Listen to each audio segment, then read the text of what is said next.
ನವಕರ್ನಾಟಕ ನಿರ್ಮಾಣ ಆಂದೋಲನ ಜನರ ನಡುವೆ ಜನತಾ ಪ್ರಣಾಳಿಕೆಯ ಚರ್ಚೆಯನ್ನು ಗದಗ ಜಿಲ್ಲೆಯ ಅಂಬೇಡ್ಕರ್ ಭವನದಲ್ಲಿ ರೋಣ ತಾಲೂಕು ಸಮೀಪದಲ್ಲಿ ದೀಪ ಬೆಳಗುವ ಮೂಲಕ ಕಾರ್ಯಕ್ರಮಕ್ಕೆ ಚಾಲನೆ ನೀಡಲಾಯಿತು. ಇದೇ ಸಂದರ್ಭದಲ್ಲಿ ರಿಪಬ್ಲಿಕನ್ ಪಾರ್ಟಿ ಆಫ್ ಇಂಡಿಯಾ ರಾಷ್ಟ್ರೀಯ ಅಧ್ಯಕ್ಷರು ಹಾಗೂ ದಲಿತ ಸಂಘರ್ಷ ಸಮಿತಿ ರಾಜ್ಯಾಧ್ಯಕ್ಷರಾದ ದಾದಾ ಸಾಹೇಬ್ ಡಾಕ್ಟರ್ ಎನ್ ಮೂರ್ತಿರವರು ಹಾಗೂ ರೈತ ಸಂಘದ ಅಧ್ಯಕ್ಷರಾದ ಕೋಡಿಹಳ್ಳಿ ಚಂದ್ರಶೇಖರ್ ಅವರು, ಎಐಬಿಎಸ್ಪಿ ಅಧ್ಯಕ್ಷರಾದ ಗೋಪಿನಾಥ್ ರವರು, ಜನತಾ ಪಕ್ಷ ರಾಜ್ಯ ಪ್ರಧಾನ ಕಾರ್ಯದರ್ಶಿ ಪುಟ್ಟರಾಜುರವರು, ಆರ್ಬಿಐ ಬೈಲಹೊನ್ನಯ್ಯರವರು, ದಾಸಂಸ ಗದಗ ಜಿಲ್ಲಾಧ್ಯಕ್ಷರಾದ ದುರ್ಗಪ್ಪ ಕಟ್ಟಿಮನಿರವರು, ದಾಸಂಸ ರಾಜ್ಯ ಸಂಘಟನಾ ಸಂಚಾಲಕರಾದ ಹನುಮಂತಪ್ಪ ದೊಡ್ಡಮನಿರವರು, ಗದಗ ರಾಜ್ಯ ರೈತ ಸಂಘದ ಜಿಲ್ಲಾಧ್ಯಕ್ಷರಾದ ಶಂಕರ್ ಗೌಡ ಕಾರನಾಟಕರವರು, ಬಹುಜನ ಸಮಾಜ ಪಾರ್ಟಿಯ ಗದಗ ಜಿಲ್ಲಾಧ್ಯಕ್ಷರಾದ ಬಸವರಾಜ್ ನವಲಗುಂದರವರು ಈ ಕಾರ್ಯಕ್ರಮದಲ್ಲಿ ಉಪಸ್ಥಿತರಿದ್ದರು. ಟ್ಯಾಕ್ಸ್ ಮತ್ತು ಶುಲ್ಕದ ವಿಚಾರವಾಗಿ ಮಾತಾಡಬೇಕಾಗ್ತದೆ. ಅದು ಮಾತಾಡಬೇಕು ಅಂದರೆ ರಾಜ್ಯ ಮತ್ತು ಕೇಂದ್ರ ಸರ್ಕಾರದ ವಿಚಾರಕ್ಕೆ ಮಾತಾಡಬೇಕಾಗ್ತದೆ. ಕಾನೂನು ಕಟ್ಟಳೆಗಳು ಇವನ್ನೆಲ್ಲ ಕೂಡಿಸಿರೋದು ಅಂದ್ರೆ ಸಂವಿಧಾನ ಅಂದಾಗ ಅದನ್ನು ಕೂಡ ನಾವು ಯೋಚನೆ ಮಾಡಬೇಕಾಗ್ತದೆ. ಯಾಕಂದರೆ ತಲೆ ಮೇಲೆ ನೀರು ಹಾಕೊಂಡ್ರೆ ಎಲ್ಲ ಕಡೆ ನೀರು ಹೋಗ್ತದೆ. ಇವತ್ತು ಏನು ವಾತಾವರಣ ಆಗಿದೆ, ವ್ಯವಸ್ಥೆ ಹೇಗೆ ಹದಗೆಟ್ಟಿದೆ ಅನ್ನೋದನ್ನು ನಾವು ತಿಳ್ಕೊಳ್ಳಬೇಕಾದ್ರೆ ಸ್ವಲ್ಪ ಹಿಂದಕ್ಕೆ ಹೋಗೋಣ. ಇಲ್ಲಿ 3 ರಾಷ್ಟ್ರೀಯ ಪಕ್ಷಗಳು ನಮ್ಮನ್ನು ಸ್ವತಂತ್ರ ನಂತರ 77 ವರ್ಷಗಳ ಆಡಳಿತ ಮಾಡಿದ್ದೇವೆ. ಸಂವಿಧಾನ ಬಂದು 75 ವರ್ಷಗಳು ಆಡಳಿತವನ್ನು ಮಾಡಿದ್ದೇವೆ. ಈ 3 ರಾಷ್ಟ್ರೀಯ ಪಕ್ಷಗಳಿದಾವಲ್ಲ, ಈ 3 ರಾಷ್ಟ್ರೀಯ ಪಕ್ಷಗಳು, ಒಂದು ಕಾಂಗ್ರೆಸ್ ಸುದೀರ್ಘವಾಗಿ 45 ವರ್ಷಗಳ ಕಾಲ ಆಡಳಿತವನ್ನು ಮಾಡಿದೆ. ಈ ಕಾಂಗ್ರೆಸ್ ಪಕ್ಷದಲ್ಲಿ ಅತ್ಯಂತ ಹಿರಿಯ ಧುರೀಣರಾಗಿದ್ದಂಥವರು ಪಂಡಿತ್ ಜವಾಹರಲಾಲ್ ನೆಹರು. ಅವರ 20 ವರ್ಷದ 2000 ಭಾಷಣಗಳನ್ನು ತೆಗೆದು ನೋಡಿದ್ರೆ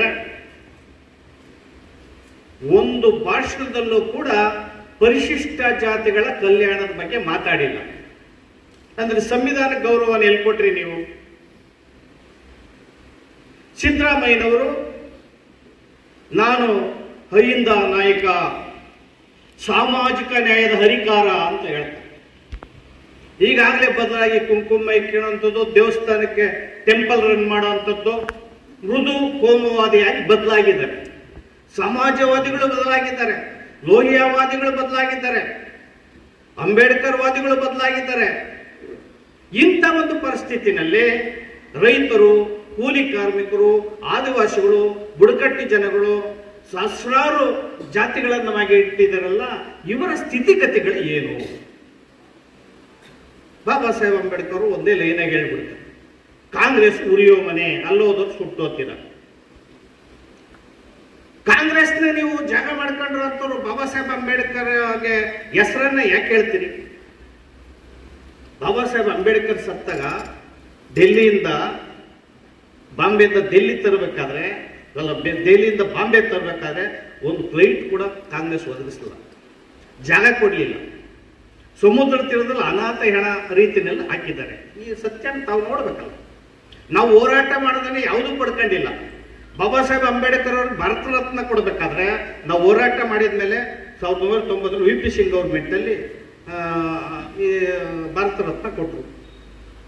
ಅದಕ್ಕೆ ಮತ್ತು ಇಂದಿರಾ ಗಾಂಧಿ ಅವರು ಕೊಡ್ತಾರೆ, ನೆಹರು ಅವರು ಭಾರತ ರತ್ನ ಕೊಡ್ತಾರೆ, ಅವರವರೇ ಪಕ್ಷದವರೆಲ್ಲನೂ ಕೂಡ ಭಾರತ ರತ್ನ ದಾಂಬಿಡ್ತಾರೆ. ಅಂದ್ರೆ ನಿಮ್ಮ ರಾಜಕೀಯ ವ್ಯವಸ್ಥೆ ಎಷ್ಟು ಅಧೋಗತಿಯಾಗಿದೆ, ದಿವಾಳಿಯಾಗಿದೆ, ಇದನ್ನು ಯೋಚನೆ ಮಾಡ್ಬೇಕಲ್ಲ ನಾವು. ಈಗ ಬಿಜೆಪಿ ತೀವ್ರ ಕೋಮುವಾದಿ, ಜನರ ಭಾವನಾತ್ಮಕ ಸಂಬಂಧಗಳನ್ನ ಕೆದಕಿ ರಾಜಕಾರಣ ಮಾಡ್ತಾರೆ. ಪ್ರೋಗ್ರಾಮ್ ಸೆಳೆಸೋದು, ಆ ಕಡೆ ನಿಮ್ ಗಮನ ಸೆಳೆಸೋದು. ವಜ್ರಪೇಟೆ ಸಂದರ್ಭದಲ್ಲಿ ಯಾವುದೋ ಗಲಿಬೆ ಹಚ್ಚೋದು, ಬಾಬರಿ ಮಸೀದಿ ಅನ್ನೋದು, ನಿಮ್ ಗಮನನೆಲ್ಲನೂ ಕೂಡ ಆ ಕಡೆ ಸೆಳೆಯೋದು, ಬಾಬಾ ಬುಡಗಿರಿ ಅನ್ನೋದು, ಈದ್ಗಾ ಗಲಾಟೆ ಅನ್ನೋದು, ಹಿಂದೂ ಮುಸ್ಲಿಂ ಗಲಾಟೆ ತರೋದು, ಬಡದಾಟ ಕಬ್ಬಿಸೋದು, ಬರೀ ಒಡೆದು ಹಾಳ ಅಂತ ನೀತಿ. ಯಾಕೆ ಅವರು ಒಡೆದು ಹಾಳ ನೀತಿಯನ್ನ ಮಾಡ್ತಾರೆ? ಒಂದು ಯೋಚನೆ ಮಾಡಬೇಕಾಗಿದೆ. ನೀವು ದೆಹಲಿನ ಕೆಂಪು ಕೋಟೆ ಏನು ಕೋಟೆ ಕೆಂಪುಕೋಟೆಯನ್ನ ನೋಡಿ ಪಕ್ಕದಲ್ಲೇ ಇರ್ತಕ್ಕಂಥ ಇಂಡಿಯಾ ಗೇಟ್ ಅನ್ನ ನೋಡಿದ್ರೆ ಅಲ್ಲಿ ಅನೇಕ ಹೆಸರುಗಳನ್ನು 9300 ಹೆಸರುಗಳಿದ್ದಾವೆ. ಅಂದ್ರೆ ಸ್ವತಂತ್ರ ಹೋರಾಟಕ್ಕೆ ಮಾಡಿದಂಥವು. ಅಲ್ಲಿ ಸ್ವತಂತ್ರ ಹೋರಾಟಕ್ಕೆ ಮಾಡಿದಂಥವ್ರೆಲ್ಲರೂ ಕೂಡ SC ST OBC ಧಾರ್ಮಿಕ ಅಲ್ಪಸಂಖ್ಯಾತರು. ಒಬ್ಬರ ಹೆಸರು ಸಂಘಗಳ ಹೆಸರಿಲ್ಲ. ಇವತ್ತು BJP ಅಂತ ಹೇಳ್ತಾರೆ, ಸಂಘ ಪರಿವಾರ ಅಂತ ಹೇಳಿದ್ರೆ ಒಬ್ಬರ ಹೆಸರಿಲ್ಲ. ಅಂದ್ರೆ ದೇಶ ಪ್ರೇಮಿಗಳು ಯಾರು? ಈ ನಾಡಿನ ರೈತರು, ದುಡಿಯುವ ವರ್ಗ, ಶ್ರಮಜೀವಿಗಳು, ಮುಸ್ಲಿಮರು, ಕ್ರೈಸ್ತರು ಅಷ್ಟೇ. ಆದ್ರೆ ಪಾಕಿಸ್ತಾನ ಅಂತ ತಂದ್ಬಿಡುದು, ಇನ್ಯಾವುದೋ ವಿವಾದ ತರುವುದು, ಮತದ ಟೈಮ್ನಲ್ಲಿ ಎಂಡ ಸಾರಾಯಿ ಕೊಟ್ಟು ಮತ ತಗೊಂಡು ಬರೀ ಚುನಾವಣೆಯಲ್ಲಿ ಗೆದೆಯೋದು ಅಷ್ಟೇ ನೋಡ್ತಾ ಇದ್ದಾರೆ. ರೈತರ ಬಗ್ಗೆ ನೋಡ್ತಾ ಇಲ್ಲ, ರೈತರ ಸಂಕಷ್ಟ ನೋಡ್ತಾ ಇಲ್ಲ. ರೈತರು ಯಾಕೆ ಆತ್ಮಹತ್ಯೆ ಮಾಡ್ಕೊಂತಾರೆ ಅಂತ ಒಂದು ವೈಜ್ಞಾನಿಕ ಕಾರಣ ಇದುವರೆಗೂ ಯಾವ ಸರ್ಕಾರ ಕೂಡ ಕಂಡುಹಿಡಿಯಲಿಲ್ಲ. ಅದು ಹಸಿರು ಶಾಲ್ ಮಾತ್ರ ಹಾಕಿ. ನಾವು ಈ ದೇಶದ ಆರ್ಥಿಕ ಪರಿಸ್ಥಿತಿಯನ್ನು ನೋಡಿದ್ರೆ ಬಹುರಾಷ್ಟ್ರೀಯ ಕಂಪನಿಗಳು ಈ ದೇಶವನ್ನು ಆಳ್ತಾ ಇದ್ದವು. 2 ಮಹಾಯುದ್ಧಗಳನ್ನು ಮಾಡಿಸಿದವು ಕೂಡ ಬಹುರಾಷ್ಟ್ರೀಯ ಕಂಪನಿಗಳೇ. ಬಹುರಾಷ್ಟ್ರೀಯ ಕಂಪನಿಗಳು ಅಂದ್ರೆ ದೊಡ್ಡ ದೊಡ್ಡ ಕಂಪನಿಗಳು, ಸಣ್ಣ ಸಣ್ಣ ಕಂಪನಿಗಳು, ಕಾರ್ಖಾನೆಗಳೆಲ್ಲ ಸೇರಿಸಿದ್ರೆ ಕಂಪನಿಗಳು ಆಗ್ತವೆ. ಎಲ್ಲ ಹಲವಾರು ಕಂಪನಿಗಳು ಸೇರಿದ್ರೆ ಬಹುರಾಷ್ಟ್ರೀಯ ಕಂಪನಿಗಳು ಆಗ್ತವೆ. ಅವು ಬಹುರಾಷ್ಟ್ರೀಯಗಳು ಕೆಲವೇ, ಅದಾನಿ, ಅಂಬಾನಿ, ಟಾಟಾ, ಬಿರ್ಲಾ ಆ ಥರದವ್ರ ಕಂಪನಿಗಳು. ಅವರ ಪರವಾಗಿ ಸರ್ಕಾರ ಆಡಳಿತ ಮಾಡ್ತಾ ಇದ್ದೇವೇನ, ಬಡವರು ರೈತರ ಪರವಾಗಿ ಸರ್ಕಾರ ಇಲ್ಲ. ನೋಡಿ, ಅವರ ಸಾಲವನ್ನ ಕಾರ್ಪೊರೇಟ್ ಕಂಪನಿಗಳಲ್ಲಿ ಮಾಡಿದಂತ ಸಾಲ, ಕಾರ್ಪೊರೇಟ್ ಕಂಪನಿಗಳ ಶ್ರೀಮಂತರು ವಿವಿಧ ಬ್ಯಾಂಕ್ಗಳಲ್ಲಿ, ರಾಷ್ಟ್ರೀಯ ಬ್ಯಾಂಕ್ಗಳಲ್ಲಿ ಮಾಡಿದಂತ 16 ಲಕ್ಷ ಕೋಟಿ ಸಾಲವನ್ನ ಮೋದಿಜಿರವರ ಸರ್ಕಾರ ಒಂದೇ ಕಂತಿನಲ್ಲಿ ಮನ್ನಾ ಮಾಡಿತ್ತು. 9 ವರ್ಷದಲ್ಲಿ 66.5 ಲಕ್ಷ ಕೋಟಿ ಕಾರ್ಪೊರೇಟ್ ಕಂಪನಿಗಳು ವಿವಿಧ ಬ್ಯಾಂಕ್ಗಳಲ್ಲಿ ಮಾಡಿರುವಂತಹ ಸಾಲವನ್ನ NPA ಮಾಡಾಕ್ರಿ. ರೈತರ ಸಾಲ ಮನ್ನಾ ಆಗಲಿಲ್ಲ. ಕೂಲಿ ಕಾರ್ಮಿಕರ ಸಾಲ, ಸಣ್ಣ ಪೆಟ್ಟಿ ಅಂಗಡಿ ಕೆಡೋ, ರಸ್ತೆ ಬದಿನಲ್ಲಿ ವ್ಯಾಪಾರ ಮಾಡೋ ಸಾಲ ಮನ್ನಾ ಆಗಲಿಲ್ಲ. ಅವ್ರು ಬಡ್ಡಿ ರಹಿತ ಸಾಲ ಕೊಡ್ಲಿಲ್ಲ. ಆದ್ರೆ ಇವರು ಚುನಾವಣೆ ಸಂದರ್ಭದಲ್ಲಿ ಚುನಾವಣೆಗೋಸ್ಕರ ಎಷ್ಟು ದುಡ್ಡು ಬೇಕು ನಿಮ್ಗೆ ಒಂದು ಚುನಾವಣೆ ಮಾಡಕ್ಕೆ ಅಂತ ಹೇಳಿ ಕಾಂಗ್ರೆಸ್ BJP ರಾಷ್ಟ್ರೀಯ ಪಕ್ಷಗಳು ದುಡ್ಡು ಕೊಟ್ಬಿಡ್ತಾರೆ. 43 ಕಂಪನಿಗಳು ಆಗ್ತಾನೆ ರಿಜಿಸ್ಟರ್ ಮಾಡಿಸಿ ಔಷಧಿ ಉತ್ಪಾದನೆ ಮಾಡೋಂಥವು, ನೇರ ನಾವು ಔಷಧಿಗಳು ತಗತ್ತೀವಲ್ಲ, ತಲೆನೋವು, ಹೊಟ್ಟೆ ನೋವು, ಶುಗರು, BP-ಗೆ ಆ ಥರ ಔಷಧಿಗಳು ತಯಾರು ಮಾಡುವಂತ ಕಂಪ್ನಿಗಳು 43 ಕಂಪ್ನಿಗಳನ್ನ ಬೇಕಂತ ರಿಜಿಸ್ಟರ್ ಮಾಡಿ ಅವ್ರ ಲೈಸೆನ್ಸ್ ಕೊಟ್ಟು ಅವರಿಂದ 398 ಕೋಟಿ ಹಣವನ್ನ ಚುನಾವಣೆ ಬಾಂಡ್ ಮಾರಾಟ ಮಾಡ್ದಂಗ ಮಾಡಿ ರಾಜಕೀಯ ಪಕ್ಷಗಳು ಅವರಿಂದ ಹಣ ಇಸ್ಕೊಂಡು ಚುನಾವಣೆ ನಡೆಸ್ತಾರೆ. ಅವರ ಕಳಪೆ ವ್ಯವಸ್ಥೆ ತಯಾರು ಮಾಡಿ ಇಡೀ ದೇಶಕ್ಕೆ ಹಂಚಿ ಬಳ್ಳಾರಿನಲ್ಲಿ ಬಾಣಂತಿಯರು ಆಸ್ಪತ್ರೆಯಲ್ಲಿ ಯುವತಿಯರು ತೀರೋಗ್ತಾರೆ, ಇನ್ನ ಸಾಯ್ತಲೇ ಅವರು. ಕಳಪೆ ಆಹಾರ ತಯಾರು ಮಾಡುವಂಥದ್ದು, ಕಳಪೆ ಮದ್ಯ ತಯಾರು ಮಾಡುವಂಥದ್ದು, ಕಳಪೆ ದಿನಸಿಗಳನ್ನು ಪೂರೈಸುವಂಥದ್ದು, ಜೊತೆಗೆ ಸರ್ಕಾರದ ಬೆಂಬಲ, ಅವ್ರ ಲೈಸೆನ್ಸ್ ಕೊಡುವಂಥದ್ದು, ಪರ್ಮಿಟ್ ಕೊಡುವಂಥದ್ದು. ಆದ್ರೆ ಬಡವರ ತಿನ್ನೋ ಅನ್ನ, ಕುಡಿಯೋ ಟೀ, ತಿನ್ನೋ ಇಡ್ಲಿ, ಅವ್ರ ಮಕ್ಕಳು ಪೆನ್ನು, ಪೆನ್ಸಿಲ್ಲು, ಪುಸ್ತಕ 18% ಶುಲ್ಕ GST ಹಾಕ್ತಾರೆ ಅವ್ರ ಮೇಲೆ. ಈ GST ಹಾಕಿ ಮೋದಿಜಿ ಅವರ ಸರ್ಕಾರ 20 ಲಕ್ಷ ಕೋಟಿಯನ್ನ ಸಂಗ್ರಹ ಮಾಡ್ತಾರೆ ಒಂದು ವರ್ಷಕ್ಕೆ. ಅದನ್ನ ಅಬಕಾರಿಯಿಂದ ಎಂಡ ಕುಡಿಸಿ ಈ ಜನಕ್ಕೆ 18 ಲಕ್ಷ ಕೋಟಿ ಹಣವನ್ನ ಗುಡ್ಡೆ ಹಾಕಿದೆ. ಆದ್ರೆ ಇವ್ರಿಗೆ ಈ ಜನರನ್ನ ಸುಲಿದು, ಚರ್ಮ ಸುಲಿದು, ಟ್ಯಾಕ್ಸ್ ಹಾಕಿ ಇವ್ರ ಹಣವನ್ನು ವಸೂಲಿ ಮಾಡಿ ರೈತರ ಸತ್ರೆ 9 ಪೈಸೆ ಕೊಡಲ್ಲ, ಅನೇಕ ಕಂಡೀಷನ್ ಹಾಕ್ತಾರೆ. ಯಾರೋ ಬಡವ ನಿರುದ್ಯೋಗಿ ಉದ್ಧಾರ ಆಗೋದಕ್ಕೆ 9 ಪೈಸಾ ಹಣವನ್ನ ಸರ್ಕಾರದಿಂದ ಬೆಂಬಲ ಮಾಡಲ್ಲ. ಆದ್ರೆ ಇವ್ರು ಮಾಡೋದೇನು, ಶ್ರೀಮಂತರ ಚಿನ್ನ, ಬೆಳ್ಳಿ, ವಜ್ರ, ಐಷಾರಾಮಿ ವಸ್ತುಗಳ ಮೇಲೆ ಬಡ್ಡಿಯನ್ನ ಕಡಿತ ಮಾಡ್ತಾರೆ ಸರ್ಕಾರ. ಶ್ರೀಮಂತರ ಕಾರ್ಪೊರೇಟ್ ಕಂಪನಿಯಿಂದ ಶುಲ್ಕ ಖರೀದಿ ಮಾಡುವಂಥದ್ದು ತೆಗೆದು ನೋಡಿ ನೀವು ಗೂಗಲ್ ಅಲ್ಲಿ, 10% ಮಾತ್ರ ಅವ್ರ ಮೇಲೆ ಶುಲ್ಕ.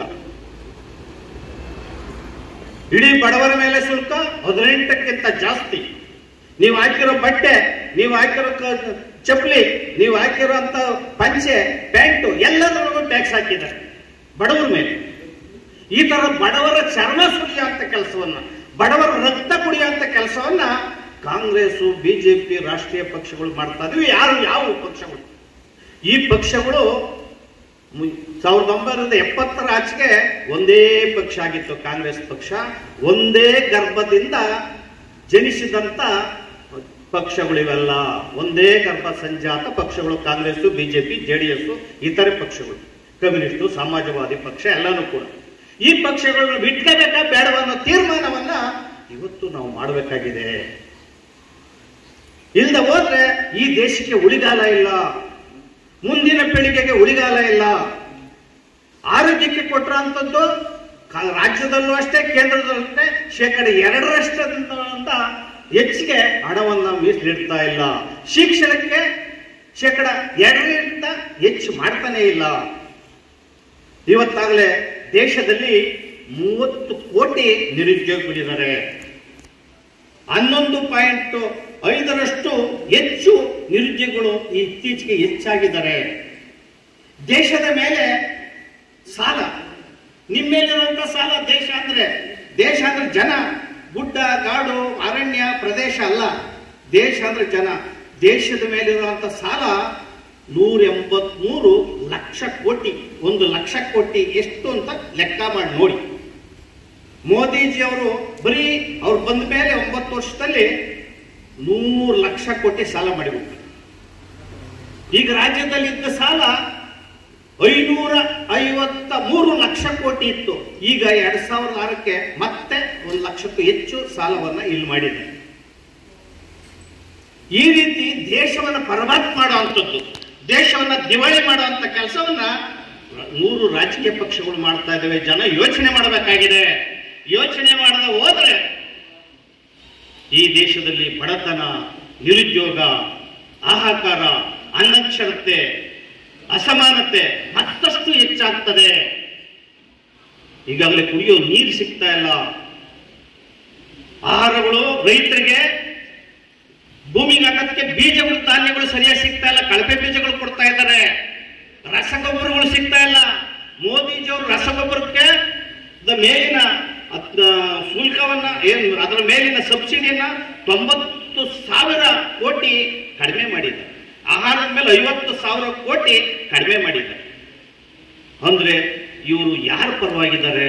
ಕೋವಿಡ್ ಬಂದಂತ ಸಂದರ್ಭದಲ್ಲೂ ಕೂಡ ಏನು ವಾಟ್ಸಪ್ ಹಾಕಿದ್ದೆ 20 ಲಕ್ಷ ಕೋಟಿ ಪ್ಯಾಕೇಜ್ ಕೊಡ್ತೀನಿ ಅಂದ್ಬಿಟ್ರು ಮೋದಿಜಿ ಅವರು. ಎಲ್ಲೋಯ್ತು 20 ಲಕ್ಷ ಕೋಟಿ?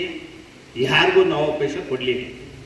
ಆದ್ರೆ ಇಲ್ಲಿ ರಾಜ್ಯದಲ್ಲಿ ಪರಿಶಿಷ್ಟ ಜಾತಿಯವರ ಬೆನ್ನಿಗೆ ಚೂರಿ ಹಾಕಿದ್ರು. ಈಗ ಸಿದ್ದರಾಮಯ್ಯನವರು SCP ಅಥವಾ SC SP TSP ಹಣ, ಪರಿಶಿಷ್ಟ ಜಾತಿಯವರ ವಿಶೇಷ ಘಟಕ ಯೋಜನೆಯ ಹಣ, ಅವರ ಜನಸಂಖ್ಯೆಗೆ ಹಣವನ್ನ ಕೊಡಬೇಕು ಅಂತ ಇದೆ. 39,000 ಕೋಟಿ ಕೊಡ್ತೀನಿ ಅಂತ ಲಾಟ್ ಬಜೆಟ್ ಅಲ್ಲಿ ಸಿದ್ದರಾಮಯ್ಯನವರು ಹೇಳ್ಬಿಟ್ರು. ಆದ್ರೆ ಬ್ರದರ್, ಒಂದು ನಿಮಿಷ, ಕೆಂಪೇಗೌಡ, 39,000 ಕೋಟಿ ಲಾಟ್ ಬಜೆಟ್ ಅಲ್ಲಿ ಕೊಡ್ತೀನಿ ಅಂತ ಸಿದ್ದರಾಮಯ್ಯನವರು ಹೇಳಿದ್ರು. ಅವ್ರ ಅಲೋಕೇಶನ್ ಮಾಡಿದಾಗ ಅರ್ಧನೂ ರಿಲೀಸ್ ಆಗಲಿಲ್ಲ, ಕಾಲ್ ಭಾಗನೂ ಕೂಡ ಖರ್ಚಾಗ್ಲಿಲ್ಲ. ಪರಿಶಿಷ್ಟ ಜಾತಿಯವ್ರಿಗೆ ಖರ್ಚಾದ ಎಷ್ಟು ಗೊತ್ತಾ? 39,000 ಕೋಟಿನಲ್ಲಿ ಬರೀ 6,000 ಕೋಟಿ ನಾವೆಲ್ಲ ಕಳೆದು ಕೂಡಿಬಿಟ್ಟಿದ್ದೇವೆ. ಅದ್ರಲ್ಲಿ 6,000 ಕೋಟಿನಲ್ಲಿ ಸಂಬಳಗಳು, ನಿಗಮಗಳು ಸಂಬಳಗಳು, ಸಮಾಜ ಕಲ್ಯಾಣ ಸಂಬಳಗಳು, ವೆಹಿಕಲ್ ಸಂಬಳಗಳು ಎಲ್ಲ ಸೇರಿದ ಏನು ಸಿಕ್ಕಿದೆ ಅವರಿಗೆ? ರೊಟ್ಟಿ ತೊಳೆದ ನೀರು ಅವರಿಗೆ ಸಿಕ್ಕಿಲ್ಲ, ನಲ್ಲಿ ಸೋರುವಂತ ಕೊನೆಯ ನೀರು ಸಿಕ್ಕಿಲ್ಲ. ಈ ರೀತಿ ಒಬ್ಬ ಸಮಾಜ ಅಧಿಕಾರ ಅಂತ ಹೇಳ್ಕೊಂತ ಸಿದ್ದರಾಮಯ್ಯ ಮಾಡೋ ಮೋಸನ ಇದು. ಪರಿಶಿಷ್ಟ ಜಾತಿಯವರ ಹಣನ 26,000 ಕೋಟಿ ಹಣವನ್ನ 5 ಗ್ಯಾರಂಟಿಗೆ ಹಾಕಿದ್ದಾರೆ.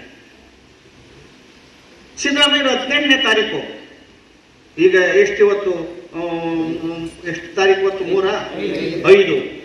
ಒಂದು 14 ದಿನದ ಹಿಂದೆ ಕರೆದಿದ್ದಾರೆ ಸಭೆನ ವಿಧಾನಸೌಧದಲ್ಲಿ. ಎಲ್ಲ ದಲಿತ ಸಂಘಟನೆಗಳ ಸಭೆ ನಾನು ಕೂಡ ಭಾಗವಹಿಸಿದ್ದೆ. ಸಿದ್ದರಾಮಯ್ಯ, ಮಾದೇವಪ್ಪನವರು, ಮುನಿಯಪ್ಪನವರು, ಇನ್ನ ಇತರ ಸಚಿವರಿದ್ರು. 500ಕ್ಕೂ ಹೆಚ್ಚು ದಲಿತ ಸಂಘಟನೆಗಳು ಬಂದಿದ್ದು. ದಲಿತ ಸಂಘಟನೆ ಬಗ್ಗೆ ಪ್ರಶ್ನೆ ಕೇಳಿದ್ರಿ, ರೈತ ಸಂಘಟನೆ ಬಗ್ಗೆ ಪ್ರಶ್ನೆ ಕೇಳಿದ್ರಿ. ಇಲ್ಲಿ ತಿಳ್ಕೊಬೇಕಲ್ವ ನೀವು? SC, ST, TSP ಬಗ್ಗೆ ಮಾತಿಲ್ಲ. ಒಳ ಮೀಸಲಾತಿ ನೆನಗುದಿಗೆ ಬಿದ್ದಿದೆ, ಪರಿಷ್ಠ ಜಾತಿಯವ್ರ ಬಗ್ಗೆ ಬಡದಾಟ ಆಗ್ತಾ ಇದೆ, ಅದ್ರ ಬಗ್ಗೆ ಮಾತಿಲ್ಲ. ಕೆಲವು ಜನ ಮಾತಾಡಿದ್ವಿ. ನಾನು ನೇರವಾಗಿ ಸಿದ್ದರಾಮಯ್ಯನವರು ಮಾತಾಡಿದೆ. ನೋಡಿ ಮುಖ್ಯಮಂತ್ರಿಗಳೇ, ನೀವು 39,000 ಕೋಟಿ ಕೊಡ್ತೀನಿ ಅಂತ ಹೇಳಿದ್ದೀರಾ ಲಾಸ್ಟ್ ಬಜೆಟ್ ಅಲ್ಲಿ. ಏನ್ ಕೊಟ್ರಿ? 26,000 ಕೋಟಿ ತಗೊಂಡೋಗಿ 5 ಗ್ಯಾರಂಟಿಗೆ ಹಾಕಿರಿ. 6,000 ಗ್ಯಾರಂಟಿ ಕೂಡ ಅವ್ರ ಅಭಿವೃದ್ಧಿಗೆ ನೀವು ಬಳಸಿಲ್ಲ. ಎಲ್ಲ ಒಂದು ನಿಗಮದಲ್ಲೂ ಕೂಡ 14 ನಿಗಮದಲ್ಲಿ ಒಂದು 9 ಪೈಸೆ ಇಲ್ಲ. ಒಂದು ಜಾತಿಗೆ ಒಂದು ನಿಗಮ ಮಾಡಿದ್ದೀರಾ. ಸಮಾಜ ಕಲ್ಯಾಣ ಇಲಾಖೆಯಲ್ಲಿ ನಾವು ಪೈಸೆ ಇಲ್ಲ. ಲಾಸ್ಟ್ 2023ರಲ್ಲಿ ಪರಿಶಿಷ್ಟ ಜಾತಿಯ ಮಕ್ಕಳು ಸ್ಕಾಲರ್ಶಿಪ್ ಅರ್ಜಿ ಕೊಟ್ರೆ 8,000 ಅರ್ಜಿಗಳನ್ನ ನೀವು ವಜಾ ಮಾಡಿದ್ದೀರಾ, ರಿಜೆಕ್ಟ್ ಮಾಡಿದ್ದೀರಾ. ನಾನು ನಿಮಗೆ ಲಾಸ್ಟ್ ಸಭೆಯಲ್ಲಿ ಕೇಳಿದೆ, ಕೊಡ್ಲೇ ಇಲ್ಲ. ಈ ಸಾರಿ 7,000 ಪರಿಶಿಷ್ಟ ಜಾತಿಯವರ ಅರ್ಜಿಗಳು ವಜಾ ಆಗಿದ್ದಾವೆ ಮಕ್ಕಳು. ಕೇಂದ್ರದಲ್ಲಿ ನೋಡ್ರೆ 60,000 ಮಕ್ಕಳಿಗೆ 60 ಲಕ್ಷ ಪರಿಶಿಷ್ಟ ಜಾತಿಯ ವಿದ್ಯಾರ್ಥಿಗಳಿಗೆ ಸ್ಕಾಲರ್ಶಿಪ್ ನಿಲ್ಲಿಸಿದ್ದಾರೆ. ಇದನ್ನು ನಿಮ್ ಗಮನಕ್ಕೆ ತಂದಿದ್ದೀವಿ. ನಿಮಗೆ ಕಣ್ಣು ಕಾಣಲ್ವಾ? ಸಿದ್ದರಾಮಯ್ಯ ಮೌನ ಜಾರಿ ಬಿಟ್ರು. ಈಗ ಮುಂದಿನ ಬಜೆಟ್ಗೆ ಇಷ್ಟಾದ್ರೂ ಕೂಡ ಎಲ್ಲ ಕಡೆ ರಾಜ್ಯದಲ್ಲಿ ಹೋರಾಟ ನಡೀತಾ ಇದೆ. SC, ST, TSP ಹಣವನ್ನ ದುರುಪಯೋಗ ಮಾಡಿದ್ದಾರೆ ಕಾಂಗ್ರೆಸ್ ಸರ್ಕಾರ ಅಂತ. ಆದ್ರೂ ಕೂಡ ಮಾನ ಮರ್ಯಾದೆ ಇಲ್ದಾನೆ, ಒಂದ್ ಸ್ವಲ್ಪ ಲೆಜ್ಜಿಗೇಡಿತಾನೆ ಇಲ್ದಾನೆ. ಈಗ ಮುಂದಿನ ಬಜೆಟ್ಗೆ ಪರಿಶಿಷ್ಟ ಜಾತಿಯವರ ಹಣವನ್ನ 5 ಗ್ಯಾರಂಟಿಗೆ 14,488 ಕೋಟಿನ ರಿಸರ್ವ್ ಮಾಡಿದ್ದಾರೆ. ಇದು ಸರ್ಕಾರದ ವೈಖರಿ. ರೈತರಿಗಂತೂ ಅವ್ರನ್ನ ಸುಲಭ ತಿಂದ್ಬಿಟ್ಟಿದ್ದಾರೆ ನೋಡಿ. ರೈತರಿಗೆ ಏನೇನೂ ಇದು ಕೊಟ್ಟಿಲ್ಲ. ಏನು ನಾವು ಕೂಡ ರೈತರೇ. ಉಳೋ ಸಂದರ್ಭದಲ್ಲಿ ಅವರಿಗೆ ಬಿತ್ತನೆ ಬೀಜ ಅಥವಾ ರಸಗೊಬ್ಬರ, ಅವರ ಬೆಂಬಲ ಬೆಲೆ ಏನು ಕಾರ್ಯಕ್ರಮಗಳೇ ಇಲ್ಲ. ಈ ರೀತಿಯ ಸರ್ಕಾರಗಳನ್ನ ನಾವು ಕಿತ್ತಾಕಬೇಕಾಗಿದೆ. ಈ ರೀತಿಯ ಸರ್ಕಾರಗಳನ್ನ ನೀವು ಬಾರ್ಗೋಲ್ ಇದೆಯಲ್ಲ ಅದರಿಂದ ಚಾಟಿಯಿಂದ ಹೊಡೆದು ಈ ಸರ್ಕಾರವನ್ನು ಓಡಿಸಬೇಕಾಗಿದೆ. ಅದಕ್ಕೋಸ್ಕರ ನಾವು ಎಂತ ತ್ಯಾಗ ಬಲಿದಾನಕ್ಕೂ ಸಿದ್ಧರಾಗಿದ್ದೇವೆ ಅನ್ನೋ ಮಾತನ್ನ ಈ ಸಂದರ್ಭದಲ್ಲಿ ಕೇಳಿ ಪಡ್ತೇನೆ. 2028ಕ್ಕೆ ಬರುವಂತ ವಿಧಾನಸಭೆ ಚುನಾವಣೆಗೆ 2028ಕ್ಕೆ ಬರುವಂತ ವಿಧಾನಸಭೆ ಚುನಾವಣೆಗೆ ಇಲ್ಲಿರ್ತಕ್ಕಂಥ ಟೀಮ್ ಏನಿದೆ, ನಮ್ಮನ್ನು ಬಿಟ್ಟು ಯಾರೂ ಸರ್ಕಾರ ರಚಿಸಕ್ಕಾಗಲ್ಲ. ನಾವು ವಿಧಾನಸೌಧದಲ್ಲಿ ಸರ್ಕಾರ ರಚಿಸ್ತೇವೆ ಅನ್ನೋ ಕಂಠಘೋಷ ಮಾತುಗಳನ್ನು ಹೇಳ್ತೇವೆ. ಅದ್ರ ಜೊತೆಗೆ ವಿಧಾನಸೌಧದ ಜೊತೆಗೆ ಬ್ಲೂ ಶಾಲು ಮತ್ತೆ ಹಸಿರು ಶಾಲನ್ನ ಮುಂದಿನ 2028ಕ್ಕೆ ಆರಿಸಿ ಹಾರಿಸ್ತೀವಿ. ನಿಮ್ಮ ಆಶೀರ್ವಾದ ಇರಬೇಕು ಅಂತ ಹೇಳಿ ನನ್ನ ಮಾತನ್ನು ಮುಗಿಸ್ತೇನೆ. ಜೈ ಭೀಮ್, ಜೈ ಭಾರತ್. ಹೆಚ್ಚು ಗದಗ ಜಿಲ್ಲೆಯ ರೈತರ ಜಮೀನಿನಲ್ಲಿ ಗಾಳಿ ಯಂತ್ರದನ್ನು ಹತ್ರವಾಗಿ ವಿಧದ ಕಂಪನಿಗಳು ನಿರ್ಮಿಸಿ ಇದರ ಬಗ್ಗೆ ಅಂತ ಇದನ್ನ ಹಾವೇರಿಯಲ್ಲೂ ಚೀಟಿ ಬರ್ಕೊಟ್ರು. ಅದಕ್ಕೆ ಉತ್ತರ ಕೊಟ್ಟಿದ್ದಾರೆ ನಾಯಕರು. ಹೋರಾಟ ಆಗಿದೆ. ಇಲ್ಲೂ ಕೂಡ ಇದನ್ನ ಗಾಳಿ ಯಂತ್ರವನ್ನ ಹಾಕಿ ನೋಡಿ. ಗ್ಲೋಬಲ್ ಇನ್ವೆಸ್ಟ್ ಮಾಡೋರು ಬರ್ತಾರೆ ಅಂತ ಅಂದ್ರೆ ರೈತರಲ್ಲಿ ಕಪ್ಪು ಸ್ಟಾರ್ಟ್ ಆಗ್ತದೆ. ಯಾರು ಜಮೀನು ಹೊಡಿತಾರೋ ಅಂತ. ಇವೆಲ್ಲ ಟಾಟಾ ಬಿರ್ಲಾ ಕಂಪ್ನಿಗಳು ಇವೆಲ್ಲಾನು ಗಾಳಿ ಯಂತ್ರಗಳನ್ನ ಒಂದು ಗಾಳಿ ಯಂತ್ರ ಅದ್ರ ಬೋಲ್ ನಿಲ್ಸಿದ್ರೆ 2 ಎಕರೆ ಹೋಯ್ತು ವ್ಯವಸಾಯ. ಈ ರೀತಿಯ ದಾಳಿ ದೌರ್ಜನ್ಯಗಳನ್ನ ಸರ್ಕಾರವೇ ಸೇರ್ಕೊಂಡು ಮಾಡೋದನ್ನ ಖಂಡಿಸ್ತೇವೆ. ಇದಕ್ಕೆ ನಾವೆಲ್ಲರೂ ಕೂಡ ಹೋರಾಟ ಮಾಡ್ತೇವೆ ಅನ್ನೋ ಮಾತನ್ನು ಹೇಳಿ ರೈತ ಚಳವಳಿ ಒಟ್ಟಿಗೆ ಅದನ್ನು ಮಾತಾಡ್ತೇವೆ ಅಂತ ಹೇಳಿ ನಾನು ಮಾತನ್ನು ಮುಗಿಸ್ತೇನೆ. ಈಗ ನಮ್ಮ ಗುರುಗಳೇ ಮಾತಾಡ್ತೇವೆ. ಲಿಂಗಾಯತರಿಗೆ ಅಭಿವೃದ್ಧಿ ಬೋರ್ಡು, SC STಗಳಿಗೆ ಅಭಿವೃದ್ಧಿ ಬೋರ್ಡು, ಕುರುಬರಿಗೆ ಅಭಿವೃದ್ಧಿ ಜಾತಿಯನ್ನ ಅತ್ಯಂತ ಸಂಕೀರ್ಣಗೊಳಿಸಿ ಜಾತಿಯಲ್ಲಿ ಉಪಜಾತಿಗಳನ್ನ ಸೃಷ್ಟಿ ಮಾಡಿ ಜಾತಿಯ ಜಾಲವನ್ನ ರಾಜಕೀಯ ಲಾಭಕ್ಕೆ ಇವತ್ತು ತಯಾರು ಮಾಡಿಕೊಂಡಿಟ್ಕೊಂಡಿರ್ತಕ್ಕಂಥ ಈ 3ನೇ ದರ್ಜೆ ರಾಜಕೀಯ ಪಕ್ಷಗಳು ಈ ಮಟ್ಟದಲ್ಲಿ ರಾಜಕಾರಣ ಮಾಡ್ತಾ ಇದ್ದಾರೆ.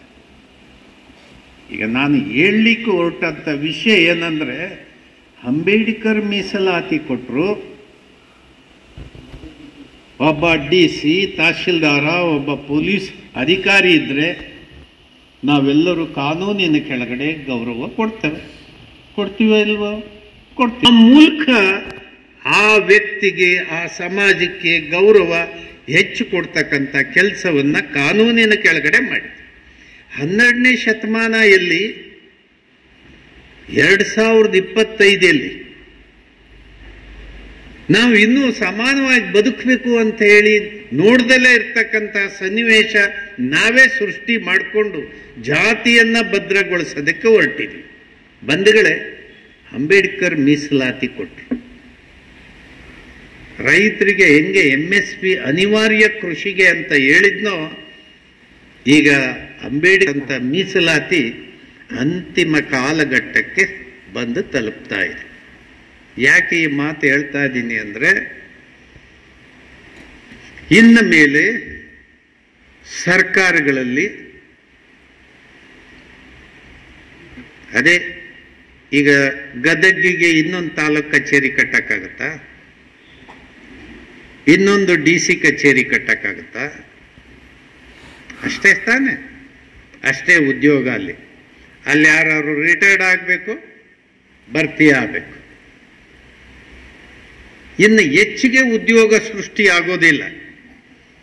ಆದರೆ ಇಲ್ಲಿ ಆಗೋದೇನು ಅಪಾಯ ಅಂದರೆ, ಈಗ ಮೊನ್ನೆ ಪತ್ರಿಕೆಯಲ್ಲಿ ರಾಜ್ಯ ಸರ್ಕಾರ ಕೂಡ ನಾವು ನಗದೀಕರಣ ಮಾಡ್ತೀವಿ.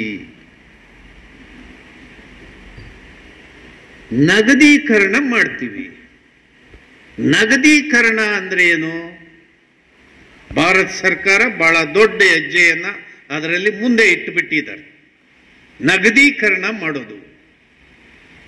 ನಗದೀಕರಣದಿಂದ ನಮ್ಮ ಈ ವರ್ಷದ ಬಜೆಟ್ಗೆ ಇಷ್ಟು ಪ್ರಮಾಣದಲ್ಲಿ ಹಣ ಸೇರ್ಕೊಳ್ಳುತ್ತೆ. ನಿಮಗೆ ಯಾರಿಗೆ ಅರ್ಥ ಆಯಿತು ಹೇಳಿಯಪ್ಪ, ನಗದೀಕರಣ ಅಂದ್ರೆ ಏನು ಅಂತ. ನಗದೀಕರಣ ಅಂದ್ರೆ ಏನೂ ಇಲ್ಲ. ಸರಳವಾಗಿ ಹೇಳ್ಬೇಕಂದ್ರೆ, ಈಗ ನಮ್ಮಪ್ಪ ನಮಗೆ ಆಸ್ತಿ ಮಾಡಿಟ್ಟೋಗಿದ್ದಾನೆ. ನಮ್ಮಪ್ಪ ಆಸ್ತಿ ಮಾಡಿಟ್ಟಿದ್ದಾನೆ.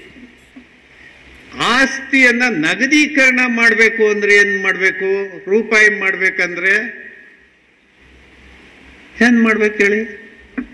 ಮಾರಿದ್ರೆ ದುಡ್ಡು ಬರುತ್ತೆ. ಇದು ಸರಳವಾದ ವಿಧಾನ ತಾನೆ, ಅರ್ಥ ಆಗುವಂತ ವಿಷಯ ತಾನೇ ಇದು.